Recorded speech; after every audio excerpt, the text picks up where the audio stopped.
pemberian cerita bolehbintang.com. Kali ini masih bersama senior saya Hari Cahyono dan seorang narasumber yang secara khusus kami undang ke sini, Mas Agung Prihatna, seorang pengamat opini publik atau juga pollster. Hari ini kita akan membahas tentang Giring. Beberapa hari lalu dikabarkan akan jadi calon presiden yang diusung oleh partai PSI. Ini beneran apa bohongan gitu? Giring nyapres itu beneran apa bohongan? Gimana Mas Agung atau Mas Heri ngeliat gitu? Mas Agung dulu. Mas Agung dulu aja, dia yang lebih berpengalaman dalam segi. Sebenarnya menarik ya kalau Giring nyapres gitu ya, karena kita bosen sebenarnya. Publik sebenarnya sudah terlalu jenuh dengan wajah-wajah lama, gitu kan. Apalagi kemudian berulang gitu dan kan. nggak menang. Publik perlu satu situasi yang baru menurut saya. Dan Giring menurut saya adalah salah satu figur yang kemungkinan punya daya tarik sendiri gitu terhadap proses politik ke depan gitu kan. Jadi berharap sih nggak main-main ya. Serius, kalau saya sih serius gitu. Jangan main-main. Nggak main-main, artinya PSI dan Giring serius mau nyapres. Harus serius. Tapi untuk pada tahap ini mereka berhasil menurut saya. PSI dan Giring berhasil. Ya, Giring sebagai public figure yang masuk ke dunia politik itu kan sebenarnya punya nilai elektoral karena popularity gitu kan. Jangan sampai itu hanya sekedar dijadikan sebagai trik atau gimmick saja untuk sebuah proses politik ke depan untuk meningkatkan nilai keterpilihan PSI gitu kan. Sayang sekali kalau hanya sekedar itu. Karena memang sejarah, kalau kita melihat track record politik elektoral di Indonesia ini sebenarnya selalu individu yang menarik partai, orang yang menarik partai, tokoh yang menarik partai. Tokoh penentunya. Taruhlah misalnya partai termasuk misalnya PKB itu kalau bukan Gus Dur itu nggak terlalu bisa gitu kan. Kemudian kemudian juga PDIP gitu ya. Juga termasuk Demokrat ketika SBY terang-terangan kemudian memakai baju Demokrat itu kan mempunyai nilai elektoral yang cukup jauh lebih tinggi ketimbang ketika hanya dihubung-hubungkan saja gitu kan. Nah, kemungkinan besar memang mungkin awalnya ini hanya sebagai sebuah langkah taktis aja untuk meningkatkan nilai keterpilihan PSI gitu kan. Kalaupun bagaimana kemungkinan besar memang dibandingkan dengan PSI, Giring mungkin lebih top gitu kan. Gitu kan. Tapi itu tidak salah ya, itu tidak salah dalam politik elektoral itu menurut saya itu benar aja gitu kan. Tapi jangan sampai kemudian berhenti. Saya secara pribadi sebenarnya berharap bahwa ini serius, ini serius gitu kan, karena ini harus serius. Ini harus serius. Kalau enggak, wah. Iya, sayang gitu kan, karena ada tokoh muda dan postur politik Giring itu cukup bagus ya. Dia bukan hanya sekedar artis atau public figure, tetapi juga gestur tubuhnya juga menunjukkan bahwa dia orang yang pekerja keras dan serius. Lagu-lagunya pun serius kan. Itu kira-kira gitu. Jadi bukan artis yang cari itu di politik, tapi artis yang menjadi politisi. Giring salah satu artis memiliki kompetensi yang bagus. Bobot elektoral yang bagus menurut saya. Kan banyak artis yang kemudian nggak punya bobot itu kan. Nah, Giring saya melihat punya potensi. Mas Agung menganggap bahwa Giring punya kompetensi, punya modal yang cukup untuk artinya menjadi politisi yang serius gitu ya. Punya ya.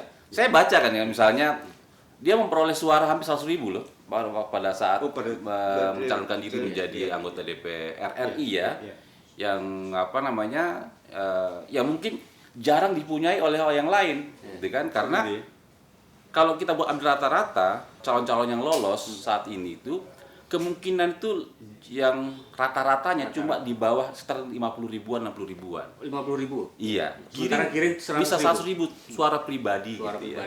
Tapi sayangnya karena PSI tidak lolos threshold, kemudian dia nggak jadi gitu kan. Nah, ini juga menunjukkan bahwa sebenarnya Giring itu punya kemampuan punya kemampuan elektoral yang cukup baik ke depan. Oleh karena itu mungkin kalau pertanyaannya ini main-main atau serius, saya harus serius. Tapi begini ya, berhasil settingan politiknya berhasil. Begini Mas, Mas Agung ya. Kan selama ini artis Mas yang menjadi politisi itu kan ya dia hanya terpilih. Nanti setelah terpilih ternyata seperti itulah. Tidak bisa memenuhi ekspektasi pemilihnya atau apa ya mengecewakan lah gitu ya. Banyak contoh lah, contoh. Tapi juga banyak contoh yang artis yang baik. Gitu kan menurut saya. Iya, saya melihat misalnya kayak contoh ya. Ya Tantowi, tapi itu dulu banyak loh, Dede Yusuf lah, gitu ya. Atau dulu yang pernah menjadi ketua umum partai juga SSNS misalnya, almarhum ya. Tapi apakah Giring itu juga bisa mencapai seperti menurut Mas Agung? Sebenarnya soal kepemimpinan itu kan soal willingness ya, keinginan ya. Bukan soal sekedar hanya soal kemampuan gitu kan. Kemampuan kan bisa diasah sebenarnya gitu kan. Kalau kemudian keinginan dari dalam jiwanya atau nuraninya memang ingin berbuat sesuatu yang baik untuk mencapai keadaan sosial yang lebih baik, menurut saya itu modal utama dulu gitu kan. Soal kemampuan, soal kapasitas itu kan bisa diasah gitu kan. Kan seorang pemimpin misalnya seandainya Giring nanti jadi presiden misalnya kan, itu kan dia tinggal memilih keputusan kan, dia memutuskan sesuatu berdasarkan dari komitmen yang ada dalam dirinya gitu kan.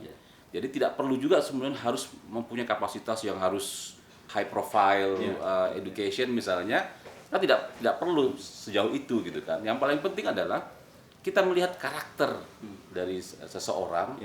Dan kalau kita melihat misalnya bobot keinginan untuk memperbaiki sesuatu itu baik, menurut saya layak lah gitu.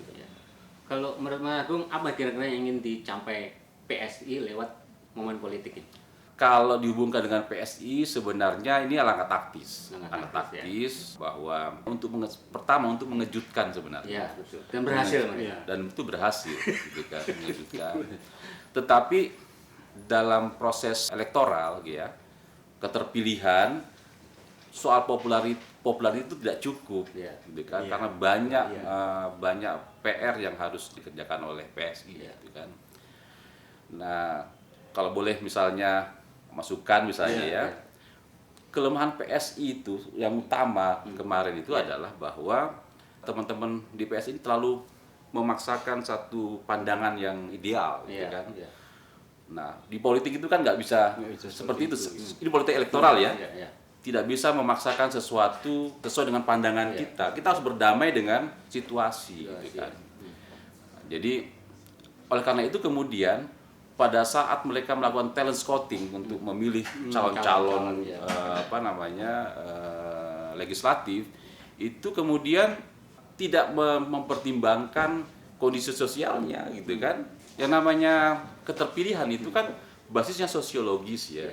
Nah, banyak sekali saya lihat ya hampir terutama calon-calon DPR RI-nya ya PSI ini itu tidak memiliki akar sosiologis yang kuat di daerah pemilihannya masing-masing.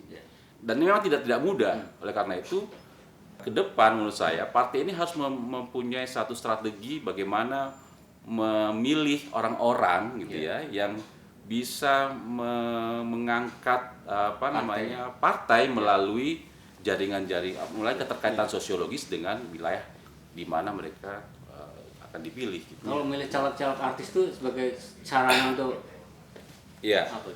Itu caleg artis itu hanya salah satu strategi aja menurut saya. Dari partai politiknya hanya strategi. Strategi, artinya boleh tetapi juga harus melihat bobotnya ya, gitu kan. Karena popularity itu tidak cukup. Jadi keterpilihan seseorang itu sebenarnya yang paling pertama memang adalah popularitas. Tapi popularitas itu hanya syarat awal. Dia bukan menjadi syarat mutlak dari sebuah keterpilihan. Syarat yang mutlak itu adalah pertama harus mempunyai keterkaitan sosiologis di wilayah pemilihannya gitu kan. Ini keterkaitan sosiologis termasuk keterkaitan politis menurut saya gitu kan. Kalau misalnya misalnya ya dibandingkan dengan orang yang meskipun dia misalnya punya pendidikan yang tinggi gitu kan, tapi sudah lama meninggalkan daerahnya, kemudian dicalonkan diri di daerah situ gitu kan. Lalu kemudian ada orang yang sehari-hari ada di situ ini yang orang yang ada yang in situ inilah yang kemudian yang lebih kuat ketimbang yang baru datang gitu kan.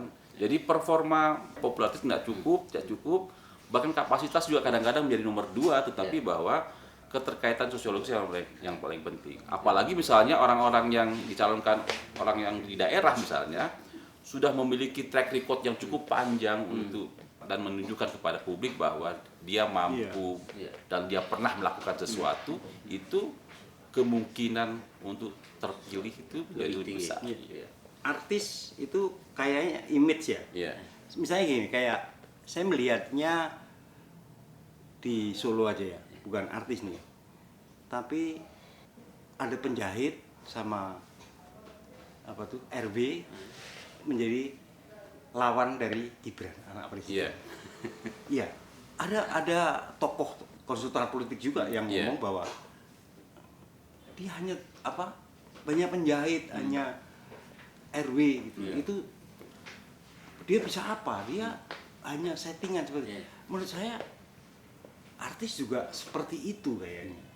Gimana? Image apa ya? Settingan. Stigma itu enggak, stigma bahwa artis gitu. Tapi nyatanya berapa berhasil? Bukan. Padahal kan Jokowi itu tukang kayu gitu loh. Saya melihat ini serangan terhadap Giring itu pasti akan juga sama dengan serangan sekarang si Bajo itu loh Mas. Bajo di Solo itu kan mulai serang lu. Semakin serang makin bagus. Iya, kalau untuk ini benar. Ruang untuk nyerang Giring itu sangat dibuka lebar. Luas ya. Iya kan. Nah, itu menurut Mas Agung bagaimana sih sebetulnya ada stigma-stigma seperti itu ya? Ini omongannya ahli loh. Omongannya biasalah menurut saya. Serangan itu apakah dia dipakai oleh situ yang nyerang menjelekkan orang itu menurut saya dalam politik elektoral itu tidak membuat kemudian para supporternya mundur. Justru terbalik. Gitu ya. Jadi gini, bisa jadi ini orang teraniaya gitu ya. Iya, bukan gitu. Jadi gini, saya ini sebagai calon presiden misalnya. Lalu kemudian saya punya banyak dukungan nih dia. Lalu kemudian ada orang yang menjelekkan saya, gitu kan? Orang yang mendukung saya itu kan nggak lari, dia nggak pindah pilihan, dia malah semakin kuat dukungannya. Jadi beda kalau misalnya tentara menyerang basis lawan, ditembakin, melepah, bukan gitu. Oleh karena itu saya juga kadang-kadang kurang setuju dengan satu cara berpikir bahwa pemilihan umum itu antar kandidat itu seperti perang, nggak begitu, gitu kan? Karena orang ketika dijelekkan, supporternya itu semakin solid gitu kan, sehingga kemudian menurut saya tidak masalah menurut saya. Kalau dalam kasus Jokowi misalnya justru ketukang kayuan dia itulah yang membuat banyak orang bisa terwakili bahwa orang biasa bisa menjadi presiden gitu. Nah, apakah Giring juga bisa dapatkan manfaat meng-create itu atau mendapatkan manfaat itu bahwa artis juga bisa jadi presiden misalnya seperti di Amerika misalnya. Ini kan iya kan misalnya kayak gitu ya. Ada contohnya di luar negeri, tapi kalau di Indonesia kan Jokowi, uang kayu bisa jadi presiden. Ini akan menjadi harapan, membuka harapan baru pada anaknya. Tapi Giring bukan artis pertama yang ingin jadi presiden. Sebelumnya ada juga sih. Walaupun nggak serius sih ada juga, banyak juga. Tapi yang resmi yang diusung. Oh iya, dan ketua partai gitu ya. Dan ketua partai ya. Yang artis yang ketua partai di Indonesia cuman Giring dan sekarang baru PLT sama SIS, masih CNS saja. Walaupun partainya Roma juga Irama tidak. jadi. Roma Irama kan punya partai juga, tapi ketua umum partai ya. Iya kan dia yang ketua umum partai. Oh iya, pernah. Roma Irama. Tapi kan gagal juga kan. Gagal mencapai elektoral juga. Nah, ini loh kayak track record seperti itu loh, Mas. Iya. Itu apakah tidak Jadi gini, menurut saya untuk sementara ini kan Giring mencoba menggiring sebenarnya opini kita. Kayaknya seperti itu. Opini kita bahwa dia adalah menjadi wakil dari anak muda. Ya, secara sosiologis saya melihat bahwa apakah identitas anak muda itu sudah masuk sebagai satu identitas sosiologis, bersifat sosiologis ya. Kalau itu bersifat sosiologis sebenarnya bisa, gitu kan. Tetapi saya masih meragukan. Sebenarnya seharusnya Giring tidak hanya mencoba untuk fokus pada bahwa dirinya mewakili anak muda itu. Menurut saya jangan di situ. Karena itu bukan arus politik yang kuat. Iya, karena kemudaan itu, usia itu bukan masuk aspek sosiologis ya kan? Karena dia tidak memiliki satu ikatan kebersamaan sebagai anak muda gitu kan. Itu menurut saya kalau hanya sekedar itu, menurut saya tidak mampu meningkatkan elektabilitas. Giring harus masuk pada satu wilayah tawaran perjuangan yang lebih lebih umum ya, yang lebih umum dan inklusif. Misalnya Giring secara konsisten memperjuangkan keragaman misalnya. Apakah kemudian itu nanti karena keragaman itu lalu kemudian nanti ada muncul kasus-kasus, apakah itu nanti kasus itu sesuai dengan haluan politiknya atau tidak, dia harus tetap bela misalnya gitu kan. Kalau dia masuk pada wilayah yang umum seperti itu kemudian orang akan berpikir bahwa dia mempunyai satu peninggalan sejarah perjuangan lah kira-kira begitu sih. Kemudian mempertimbangkan orang ini punya kapasitas gitu kan. Kalau hanya kedar muda, ayo saya anak muda gitu. Saya yang muda itu juga tua. Iya. Kan 5 tahun lagi pasti tua. Sudah tua. Kalau sekarang 40 tahun, ke depan 45 tahun. Kayaknya orang nggak mungkin memilih gue pilih dia karena dia muda. Kayaknya enggak ya. Kecuali cari istri ya. Saya kok menyarankan sebenarnya Giring itu mencoba untuk masuk pada isu-isu yang sifatnya umum dan inklusif ya. Dan dia betul-betul konsisten memperjuangkan itu gitu kan.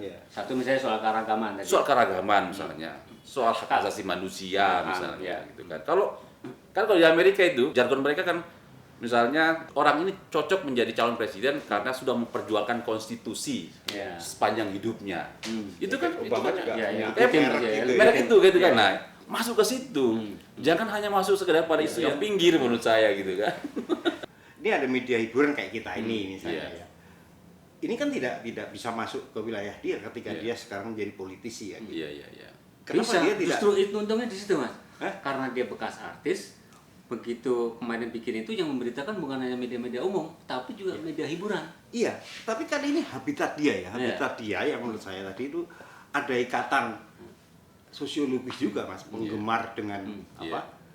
Itu yang saya lihatnya tidak dimanfaatkan oleh artis-artis yang terus sebagai politisi. Kalau saya sih kalau selain tadi soal dia memperjuangkan satu isu yang secara konsisten, yang kedua adalah mencoba membuka ruang dialog dengan berbagai kelompok secara nasional ya, karena kalau kita melihat struktur sosial ya di Indonesia ini kan banyak tuh, ada kelompok-kelompok keagamaan, kelompok adat istiadat, kelompok kedaerahan. Giring harus aktif untuk segera berdialog, membuka ruang berdiskusi dengan mereka gitu kan. Apakah itu kelompok-kelompok yang selama ini pro ataupun anti PSI? Ayo masuk aja menurut saya gitu kan. Siapa tahu nanti ke depannya kan kepentingannya sama gitu kan. Kalau kepentingannya sama ya pasti nanti juga ada masalah dukungan gitu kan. Masalah dia bisa menemukan nggak cara berkomunikasi yang otentik juga, karena otentitas itulah di politik itu kayaknya jarang gitu kan.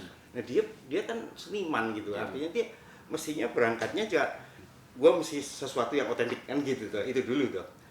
Otentisitas itu kan berangkat dari kejujuran sebenarnya. Kalau kemudian Giring jujur terhadap apa yang diperjuangkan menurut saya gitu ya. Dia akan menemukan. Semua kelompok akan menerima dan akan menemukan satu titik di mana kemudian orang mengatakan ya ini cocok dengan republik ini gitu kan. Oleh karena itu menurut saya jangan kemudian terlalu banyak dramanya gitu kan. Oke, drama penting dalam politik untuk menarik perhatian. Saya setuju itu. Tapi drama itu kalau nggak ada karakter. Iya betul. Oleh karena itu otentisitas atau kejujuran dalam bertindak atau menuju suatu titik yang diinginkan itu penting menurut saya, supaya nanti penerimaan orang itu benar, ini benar, ini dia bukan main-main lah, kira-kira begitu. Media politik itu kan kejam gitu loh. Kejam karena memang dia mengakomodasi orang-orang yang kejam. Komentar-komentarnya kejam. Dukungan yang diberikan kepada Giring saja saya lihat dari politisi itu ada sinisme di situ. Kalau dia masuk ke wilayah media hiburan yang menjadi habitat dia ketika itu maksud saya gitu, Mas. Dia akan mendapatkan perlakuan yang jauh lebih tidak kejam lah. Gitu. Iya kan? Penggemarnya atau wartawan-wartawan hiburan itu pasti nanti malah dia mengotakkan diri malah. Saya melihatnya ya artis-artis yang terjun sebagai politisi itu ketika dia menjadi politisi lalu memandang rendah media hiburan itu yang karena sudah jadi politisi. Nah itu loh maksud saya gitu. Padahal dia kan habitat dia itu yang harus dikelola juga kan. Iya kan Mas Agung. Benar. Jangan meninggalkan habitat, jangan meninggalkan originalitas gitu kan. Oleh karena itu tetap di-maintain, dirawat menurut saya. Dan itu Mas, itu yang tidak saya lihat. Saya tidak pernah lihat misalnya kecuali Sis sangat sadar itu ya. Dia udah almarhum ya. Dia justru dengan media yang berita gitu politik itu dia nggak terlalu ini, tapi kalau media hiburan dia sangat lihat aja muncul di televisi juga hiburan kayak gitu kan, karena jumlah pemirsa atau pengguna hiburan media hiburan itu banyak bahkan mayoritas menurut saya gitu kan. Apakah itu tidak harus menjadi satu hal yang harus salah satu itu tetap harus dijaga menurut saya, jadi merawat hubungan dengan media hiburan yang habitatnya ya media hiburan yang sekaligus semuanya dengan fansnya, para penggemarnya menjadi sangat penting menurut saya. Jangan meninggalkan gitu kan. Karena menurut saya dalam proses politik, dalam proses elektoral menurut saya, politik elektoral itu orang tidak membedakan antara media hiburan atau media politik. Jangan kemudian nanti misalnya baru puas kalau dimuat di media nasional tertentu gitu kan. Tetapi juga bahwa itu dimuat di media yang lain yang menjadi basis publikasi selama ini itu menjadi penting menurut saya.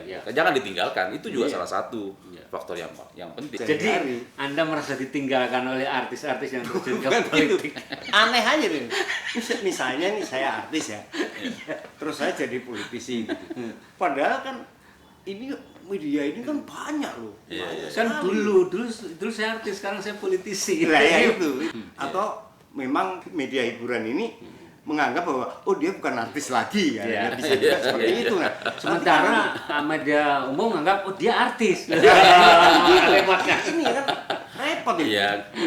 Sebenarnya gini, dalam komunikasi itu kan sebenarnya penggunaan dan gratifikasi gitu ya. Di mana media itu digunakan untuk 3 hal, pengawasan, lalu kemudian pengalihan dan sosialisasi gitu kan. Nah, orang selama ini menggunakan media itu kan untuk pengalihan. Dari kita sehari-hari, misalnya untuk hiburan lah. Yang itu yang paling banyak. Jadi menurut saya sama sekali tidak boleh dibuat satu dikotomi. Ini media hiburan. Ini media politik, nggak bisa. Karena orang kan akan membaca juga. Si A ternyata juga menjadi politisi. Jadi nggak bisa, jangan kemudian mengatakan Anda nih rendah, stratanya rendah, kastanya jadi rendah, turun karena di mata saya sudah jadi politisi. Ada sekarang banyak juga ya, bahkan artis pun itu sudah tidak mau lagi diwawancara oleh media-media hiburan. Karena begini Om, itu kelihatannya karena gaya bahasanya berbeda. Kelihatannya kalau saya lihat ya teman-teman artis ini kalau sudah menjadi politisi, dia sudah mulai memakai bahasa-bahasa yang susah juga gitu kan. Padahal kan nggak boleh besar gitu. Sehingga ketika dia masuk pada media hiburan, dia turun gridnya, merasa turun gridnya. Tapi sebetulnya artis yang jadi politisi itu seringnya jadi berita karena keartisannya. Itu bukan karena padahal aktivitasnya sebagai politisi. Misalnya mudah-mudahan kita bisa ketemu Giring ya. Mungkin wawancaranya juga seperti saya sama Mas Agung ini. Mas Agung kan saya kenal selama ini serius. Serius. Gitu. Kenapa saya pakai baju batik? Karena saya pasti tahu nanti pasti dia rapi. Untung saya nggak pakai baju batik ya. Enggak, biasanya pakai jas kan? Biasanya nggak pernah di televisi, di Metro atau di mana lah. Pasti pakai jas lah. Representasi hasil survei dan sebagainya saya tahu. Nah, mungkin nggak sih Giring itu hanya gimmick, settingan kalau ini, gosip settingan kalau arti. Saya tidak tahu persis ya seperti apa gitu. Kita hanya meraba-raba aja sebenarnya. Tapi bahwa partai politik selalu mencoba untuk mencari celah untuk meningkatkan keterpilihan, ya kan?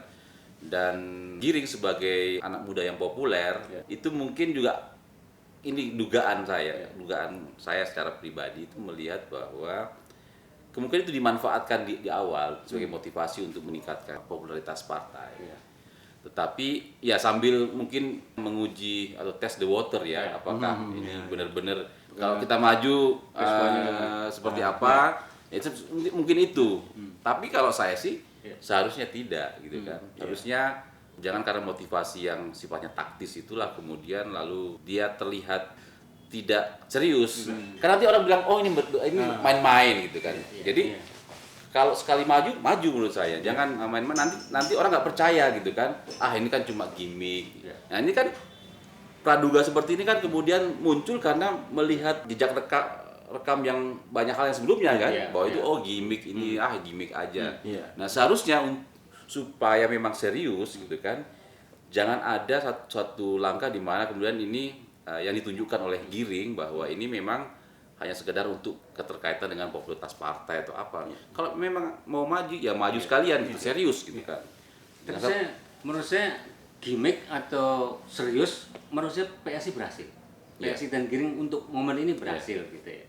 Siapa tahu karena ini berhasil mereka jadi serius gitu. Ya itu ya mencalonkan Giring. Serius nih, calonkan ini Giring di 2004. Digiring sekalian. Tes the waternya kan di situ kira-kira ya. Dari awal kan misalnya coba kita tes gitu kan. Ternyata berhasil gitu kan. Nah, saya teruskan aja jangan berhenti gitu. Tapi lah itu yang saya tadi bilang itu Mas. Ketika politisi itu bukan dari terah yang benar, yang selama kita kenal bahwa dia anaknya jenderal atau dia apa ya, selalu akan mengalami seperti itu. Satu contoh kayak Jokowi dulu lah, sampai jadi presiden pun dia akan direndahkan kan karena tukang kayu gitu Mas ya. Sama seperti lawannya Gibran sekarang ini. Karena Gibran anak presiden maka lawannya yang hanya tukang jahit itu direndahkan. Nah ini dan itu bukan masyarakat loh Mas, itu adalah elit-elit elit politik yang menganggap rendah gitu. Nah ini mudah-mudahan Giring ini juga bisa seperti Jokowi ya, bahwa artis itu. Kalau saya lawan politiknya Giring, saya nggak memandang rendah Giring, karena semakin bahaya gitu kan. Semakin saya pandang rendah Giring, semakin solid orang-orang yang suka sama Giring. Kan? Ya contoh nih yang itu Mas, yang Solo ini yang saya lihat. Ini gimana sih Solo ini anak tukang kayu bisa jadi presiden, ini tukang kayu kok mau jadi wali kota aja diserang habis gitu. Itulah mungkin cara yang mau dicari oleh lawan dari Gibran ya. Apa celahnya gitu kan? Wah dibuat kutub yang berlawanan. Gibran di utara, ini di selatan misalnya kan begitu. Dan itu kan teknik juga sebenarnya, teknik untuk